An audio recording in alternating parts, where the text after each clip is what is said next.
প্রায় 40টা মুসলিম পরিবারের মহিলারা মিমে যোগ দিয়েছে এবং তারা বলছে আমাদেরকে দুধের গাই বলে মমতা ব্যানার্জি আখ্যা দিয়েছিল, কিন্তু বাস্তবে লক্ষ্মী ভাণ্ডার ছাড়া কিছু দেয়নি।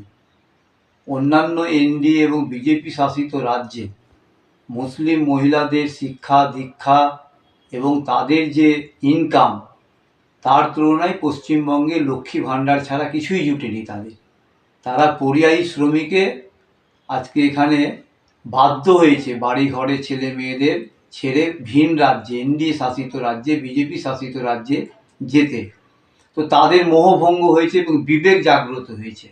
দলে দলে আজকে পশ্চিমবঙ্গের সংখ্যালঘু সম্প্রদায়ের, মুসলিম সম্প্রদায়ের মানুষরা তারা আজকে দিদির রাজত্বে তারা হতাশায় তারা তার কাছ থেকে মুখ ফিরাচ্ছে।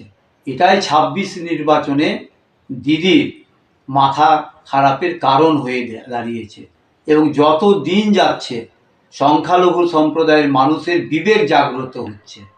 মালদা, কালিয়াচক শুধু না, মালদা, মুর্শিদাবাদ সহ বিভিন্ন জায়গায় দলে দলে কাতারে কাতারে আজকে সংখ্যালঘু সম্প্রদায়ের বিশেষ করে মহিলারা তারা আজকে মুখ ফিরাচ্ছে।